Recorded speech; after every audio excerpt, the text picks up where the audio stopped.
ರಾಯಚೂರು ಜಿಲ್ಲೆಯ ಸಿಂಧನೂರು ತಾಲೂಕಿನ ಐಜೆ ಹೊಸಳ್ಳಿ ಗ್ರಾಮದಲ್ಲಿ ವಿಶಿಷ್ಟ ಸಮಾಜಮುಖಿ ಕಾರ್ಯವೊಂದು ನಡೆದಿದೆ. ಮಂಗಳಮುಖಿ ಜಮುನಮ್ಮ ಅವರ ನೇತೃತ್ವದಲ್ಲಿ 6ನೇ ವರ್ಷದ ಸಾಮೂಹಿಕ ವಿವಾಹ ಕಾರ್ಯಕ್ರಮವನ್ನು ಆಯೋಜನೆ ಮಾಡಲಾಯಿತು. ಭಿಕ್ಷಾಟನೆ ಮೂಲಕ ಸಂಗ್ರಹಿಸಿದ ಹಣದಿಂದ ಬಡ ಜೋಡಿಗಳಿಗೆ ಮದುವೆ ಮಾಡಿಸುವ ಮೂಲಕ ಮಾನವೀಯತೆಯನ್ನು ಮೆರೆದಿದ್ದಾರೆ.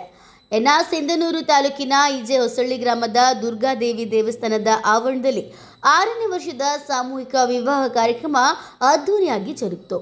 ಮಂಗಳಮುಖಿ ಜಮುನಮ್ಮ ಹಾಗೂ ಅವರ ತಂಡ ಈ ಕಾರ್ಯಕ್ರಮವನ್ನು ಹಮ್ಮಿಕೊಂಡಿದ್ದರು. ಪ್ರತಿದಿನವೂ ಭಿಕ್ಷಾಟನೆ ಮಾಡಿ ಸಂಗ್ರಹಿಸಿದ ಹಣವನ್ನು ಜೋಡಿಸಿ ವರ್ಷಕ್ಕೊಮ್ಮೆ ಬಡ ಕುಟುಂಬಗಳ ಜೋಡಿಗಳನ್ನು ಆಯ್ಕೆ ಮಾಡಿ ಅವರಿಗೆ ಸಾಮೂಹಿಕ ವಿವಾಹ ಮಾಡಿಸುವ ಕಾರ್ಯವನ್ನು ನಡೆಸುತ್ತಿದ್ದಾರೆ. ಇಂದಿನ ದಿನಗಳಲ್ಲಿ ಸಾಮೂಹಿಕ ವಿವಾಹಗಳನ್ನು ರಾಜಕಾರಣಿಗಳು ಮತ್ತು ವಿವಿಧ ಸಂಘ ಸಂಸ್ಥೆಗಳು ಆಯೋಜಿಸುವುದು ಸರ್ವೇಸಾಮಾನ್ಯ. ಆದರೆ ಸಿಂಧನೂರಿನಲ್ಲಿ ಮಂಗಳಮುಖಿಯರು ತಾವು ಬೇಡ ಭಿಕ್ಷೆಯಿಂದ ಬಂದಂತಹ ಹಣದಲ್ಲಿ ಬಡವರಿಗೆ ಮದುವೆ ಮಾಡಿಸುವ ಮೂಲಕ ಸಮಾಜಕ್ಕೆ ಮಾದರಿಯಾಗಿದ್ದಾರೆ. ಕಾರ್ಯಕ್ರಮದಲ್ಲಿ ಹಲವಾರು ಗಣ್ಯರು ಗ್ರಾಮಸ್ಥರು ಭಾಗವಹಿಸಿ ನವದಂಪತಿಗಳಿಗೆ ಆಶೀರ್ವಾದವನ್ನು ನೀಡಿದರು.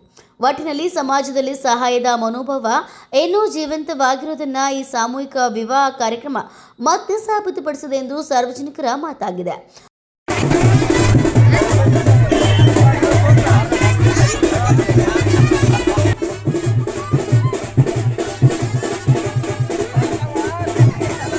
BV5 news Basavaraja Bukkanahatti, Sindhanur. Thanks for watching. Read, discuss and debate with editor Dr. Yan Prashant Rao. Wanted reporters in print, digital and visual media for Bharat Vaibhav Daily Newspaper, BV News 5 Channel and BV Fast Web News from all the talukas of Karnataka, Goa and Maharashtra. If interested, send your resume to 9019229369.